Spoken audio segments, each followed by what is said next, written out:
Hello class 12। तो कैसे हैं आप सब? आई होप आप सब अच्छे होंगे और मस्त होंगे। आप लोगों की इकोनॉमिक्स की तैयारी जबरदस्त चल रही होगी बच्चों। तो आइए हमारे सीरीज को कंटिन्यू करते हैं और इंडियन इकोनॉमी का आज एक और नया चैप्टर हम लोग लेते हैं बेटा।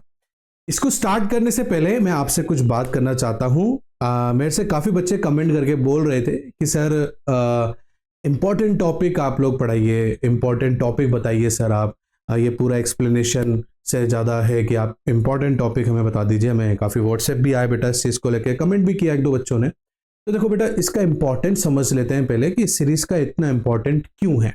तो देखो बेटा, हम ये चाहते हैं कि एक बार आप दोबारा से वो हर टॉपिक देख लो जो हर एक चैप्टर में है। ठीक है, होता क्या है बेटा, जब हम लॉन्ग पैटर्न में पढ़ रहे होते हैं, जब हम फर्स्ट टाइम पढ़ रहे होते हैं, तो उस टाइम हमने सारा कवर कर लिया होता है, बट हमें लास्ट टाइम पे कुछ ऐसा रिवीजन चाहिए होता है साथ ही साथ में, जिससे हमें पता चले उस चैप्टर के इंट्रोडक्शन के बारे में कि बेसिकली इस चैप्टर के अंदर है क्या। ठीक है ना। अब क्योंकि पूरे साल भर की तैयारी उस कुछ दिनों में वैसी करना जो है काफी मुश्किल हो जाता है, नामुमकिन नहीं है, मुश्किल हो जाता है। तो वन शॉट रिवीजन के अंदर मैं जिस तरीके से आपको बताना चाह रहा हूं, उसमें क्या होगा बेटा कि आपको एक बेसिक स्ट्रक्चर पता चल जाएगा उस चैप्टर के बारे में। तो इफ इन केस अगर कोई क्वेश्चन ऐसा आ जाए जो आपने नहीं पढ़ा हो या आपने कभी देखा ना हो उस क्वेश्चन को, ठीक है ना, तो आप उसको पढ़कर समझकर एक उस चैप्टर से रिलेटेड, जिस चैप्टर से रिलेटेड वो क्वेश्चन किया गया है, उसका एक पूरा स्ट्रक्चर आपके सामने आ जाएगा। और जब उसका पूरा एक स्ट्रक्चर आपके सामने आ जाएगा तो आपको समझ में आ जाएगा कि ये क्वेश्चन का जो आंसर है वो अपन को कहां से उठाना है और उसके अंदर आंसर लिखना है। मेन बेसिक मोटिव मेरा ये है बेटा, और मेरा मोटिव इस बात पे रहता है कि बच्चों के इंपॉर्टेंट क्वेश्चन से ज्यादा इस चीज पर फोकस होना चाहिए कि हमारे कॉन्सेप्ट्स क्लियर हो जाएं। अब बहरहाल क्योंकि क्या है, ये समय आ चुका है कि इतना हम इंपॉर्टेंट जो है कॉन्सेप्ट्स के ऊपर ध्यान नहीं दें सर, इंपॉर्टेंट टॉपिक्स हमें पता लग जाए। तो देखो बेटा, इसके अंदर आपको सभी चैप्टर्स के जो पार्ट्स हैं, भाई कितने पार्ट्स में इसको डिवाइड किया गया है और इनमें क्या क्या चीजें हैं जो आपको पढ़नी चाहिए, वो मेरे शॉर्ट नोट्स में, इसका लिंक भी मैंने नीचे नोट्स का डाल रखा है। आप सभी जो भी सीरीज चल रही है उसमें लिंक आपको नोट्स का मिल जाएगा, वहां से आप पढ़ सकते हो बेटा। ठीक है ना। अब इसके बाद जब क्या होगा, जब मैं 14-15 आपकी जो डेट आएगी उस पर मैं आपको इंपॉर्टेंट टॉपिक्स बताऊंगा हर चैप्टर के, कि आप इसको देख लो और उससे रिलेटेड इंपॉर्टेंट क्वेश्चंस क्या क्या हो सकते हैं वो आप पढ़ के चले जाना। तो उससे क्या होगा, आपकी जो पढ़ाई है, आपका जो रिवीजन करने का जो कॉन्सेप्ट है या रिवीजन करने का जो तरीका है, वो और अच्छे से निकल कर सामने आएगा और आप अच्छे से परफॉर्म कर पाओगे अपने एग्जाम्स के अंदर। तो इसलिए ये मेन मोटिव था मेरा आपको बताना कि देखो बेटा, हमें ऐसे एक बार रिवीजन करना भी बहुत जरूरी है, क्योंकि आज हमारी डेट हो गई है 6 तारीख। ठीक है ना। मोस्ट प्रोबेबली 11-12 तारीख तक हम वन शॉट रिवीजन दोनों इंडियन और मैक्रो में कंप्लीट कर लेंगे बेटा। उसके बाद में 12, 13, 14, 15, 16, 17 तक हम लोग इंपॉर्टेंट टॉपिक्स, क्वेश्चंस के ऊपर डिस्कशन करेंगे। तो आप मेरे साथ में 18 तारीख तक बने रहिए, मैं आप लोगों का जो है अच्छे से सारे डाउट्स क्लियर कर दूंगा। तो आज का हमारा चैप्टर है बेटा इंफ्रास्ट्रक्चर के ऊपर। अब देखो बेटा, इस इंफ्रास्ट्रक्चर को हम लोगों ने किस तरीके से यहाँ पर डिवाइड कर रखा है बेटा, ये देखिए आप। एक मिनट बेटा, ये देखो, हमने इसको यहाँ पर 3 मेन पार्ट में डिवाइड कर रखा है। जैसे पार्ट 1 में कॉन्सेप्ट है इंफ्रास्ट्रक्चर के, जैसे मीनिंग, डेफिनेशन, इंपॉर्टेंस, ठीक है ना, complementary role, infrastructure in economic development के ऊपर हमने डिवाइड कर रखा है। सेकंड पे टाइप है बेटा हमारे यहाँ पर पार्ट 2 है टाइप्स ऑफ इंफ्रास्ट्रक्चर, जैसे इकोनॉमिक इंफ्रास्ट्रक्चर, सोशल इंफ्रास्ट्रक्चर, इसके ऊपर हम बात करेंगे। टाइप जो पार्ट 3 है हमारा, वो स्टेट ऑफ इंडियन इंफ्रास्ट्रक्चर है। ठीक है ना, जैसे एनर्जी सेक्टर है, हेल्थ सेक्टर हो गया, एजुकेशनल सेक्टर हो गया, गवर्नमेंट सेक्टर हो गया, इनके ऊपर बात करेंगे। तो जैसे देखो पार्ट 1 था हमारा जिसमें मीनिंग के ऊपर बात करेंगे, इंफ्रास्ट्रक्चर का मीनिंग क्या है। ये मैंने यहाँ पर मीनिंग लिख रखा है बेटा, इसके इंपॉर्टेंस लिख रखे हैं, आपको आंसर इस तरीके से देना है। अगर आपसे इंपॉर्टेंस पूछा जाए, डेफिनेशन पूछा जाए, तो आप उस तरीके से उसका आंसर लिखेंगे बच्चों यहाँ पर। ठीक है। अब आगे देखो बेटा, यहाँ पर जैसे कॉम्प्लीमेंट्री रोल है इंफ्रास्ट्रक्चर का, वो कैसे है, infrastructure and production are complementary, one can not grow without the other, क्योंकि एक के बिना दूसरा यहाँ पर ग्रो नहीं कर सकता। अगर आप रोड को बना रहे हो तो फार्मर्स के लिए मार्केट भी डेवलप करना जरूरी है, तभी जाकर इकोनॉमिक ग्रोथ होगी, नहीं तो इकोनॉमिक ग्रोथ नहीं हो पाएगी बच्चों।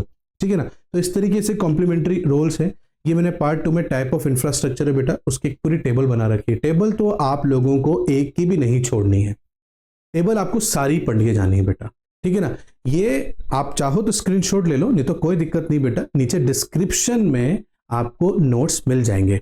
और अगर इफ इन केस डिस्क्रिप्शन में आपको लिंक नहीं मिल रहा है तो आप 1 से 2 दिन का वेट करना बेटा, आपको लिंक वहां पर मिल जाएगा। बाकी अदर चैप्टर के अदर जो है वीडियोस के अंदर आपको मिल जाएंगे बेटा। नेक्स्ट देखो बेटा, यहाँ पर पार्ट नंबर 3 है economic energy sector in India कैसे है। जैसे कॉमर्शियल एनर्जी सोर्सेज है, जैसे कोल है, ऑयल है, इलेक्ट्रिसिटी है, इसके की फीचर्स क्या है, brought and sold at a price, thermal power जो है यहाँ पर दे रखा है ना, हाइड्रो इलेक्ट्रिसिटी दे रखा है, न्यूक्लियर दे रखा है बेटा यहाँ पर, ठीक है। उसके बाद यहाँ पर बेटा नॉन कॉमर्शियल एनर्जी सोर्सेज दे रखा है, जैसे फायरवुड दे रखा है, की feature not board sold freely available, ठीक है ना। वैसे दूसरा है used mainly in rural areas by the poor households, renewable energy sources जैसे सोलर है, विंड है, बायोगैस है ना, टाइडल है। India has 4th largest wind power capacity globally. और national social mission target 100 gigawatt solar by 2022, ठीक है ना बेटा। तो इस तरीके से आपको हमारे यहाँ पर ये पार्ट्स मिलेंगे बेटा, जो कि आपको पढ़ने चाहिए। जैसे एनर्जी प्रॉब्लम है, गवर्नमेंट इनिशिएटिव्स हैं, गवर्नमेंट के क्या इनिशिएटिव है बेटा इस एनर्जी को लेकर, पावर्स को लेकर बेटा, जैसे ह्यूज गैप्स हैं, ठीक है ना, एक्सेसिव डिपेंडेंस है, हाई जो है ट्रांसमिशन एंड डिस्ट्रीब्यूशन लॉसेस है, ठीक है बेटा। तो इस तरीके से आपको ये यहाँ पर पढ़ना है। देखा ना कितना शॉर्ट नोट्स है और इजी टू इजी यहाँ पर आप लोग आराम से पढ़ पाओगे बेटा इसको यहाँ पर, ठीक है ना। जैसे गवर्नमेंट इनिशिएटिव्स क्या है, जैसे राजीव गांधी का ग्रामीण विद्युत योजना है, या प्रधानमंत्री सहज बिजली हर घर योजना है। इस तरीके से गवर्नमेंट के भी इंटरवेंशन इसमें आए हैं बेटा। पार्ट नंबर 3 का बी है बेटा, जो हेल्थ इंफ्रास्ट्रक्चर के ऊपर है, जो कि सबसे इंपॉर्टेंट है। यहाँ पर मैंने बेटा 70 इयर्स लाइफ एक्सपेक्टेंसीज, 32 और 1000 इन्फेंट मोटिलिटी रेट और 103 पर लाख जो है मैटर्न मोटिलिटी रेट्स, ये मैंने लिख रखा है बेटा यहाँ पर। इस तरीके से यहाँ पर 2.5 जीडीपी का हेल्थ एक्सपेंडिचर पे खर्च किया जाता है, जबकि 5 to 6% होना चाहिए, है ना भाई। जैसे जापान का 10 से 15% है मेरे ख्याल में, है ना, 15 से 18% अमेरिका का है, हमारा सिर्फ 2.5% है जीडीपी का, तो हमें और बढ़ाने की ज़रूरत है। प्रॉब्लम क्या है हेल्थ सेक्टर के अंदर बेटा, जैसे पुअर क्वालिटी है, स्टोरेज ऑफ डॉक्टर्स है, शॉर्टेज ऑफ डॉक्टर्स है बेटा, ठीक है ना, रीजनल इम्बैलेंसेज हैं, high out of pocket expenses है बेटा, तो बहुत महंगा पड़ जाता है इंडिया के अंदर इन सब चीज़ों को। नेक्स्ट है की हेल्थ स्कीम्स क्या है, जैसे आयुष्मान भारत है, नेशनल हेल्थ मिशन है, जननी सुरक्षा योजना है, प्रधानमंत्री जन आरोग्य योजना है, ठीक है ना। पार्ट नंबर 3 का सी है बेटा, एजुकेशनल इंफ्रास्ट्रक्चर, जैसे 77.7% लिटरेसी रेट है भारत की, 96 में प्राइमरी में एनरोल हुआ है बेटा। 4.6 जीडीपी एजुकेशन बजट पे खर्च किया जाता है, करीबन 6% होना चाहिए।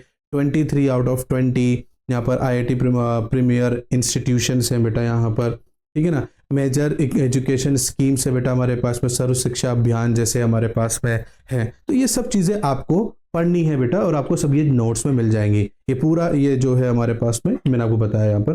प्रॉब्लम इंफ्रास्ट्रक्चर इंडिया में क्या है, जैसे एनर्जी डिफिशिएट है बेटा, या हेल्थ केयर गैप्स है यहाँ पर, ठीक है। और उसी तरीके से यहाँ पर एजुकेशन गैप्स है, ट्रांसपोर्ट प्रॉब्लम्स हैं, वाटर सैनिटेशन प्रॉब्लम है, फाइनेंशियल गैप ज़्यादा आता है बेटा। और ये गवर्नमेंट की इनिशिएटिव्स हैं बेटा, जो आपके सामने मैंने टेबल के रूप में दे रखी है बेटा। तो ये छोटे छोटे तरीके हैं, छोटे छोटे टॉपिक्स हैं सॉरी, जो आपको रिवीजन में पढ़ने चाहिए बेटा। इसके सारे डिटेल में नोट्स आपको डिस्क्रिप्शन में मिल जाएंगे बेटा, ठीक है ना। तो आई होप आपको काफ़ी ज़्यादा हेल्पफुल रहा होगा आज का ये वीडियो, आज की क्लास। नेक्स्ट क्लास में नेक्स्ट चैप्टर बेटा, तब तक के लिए thank you and bye bye बच्चों।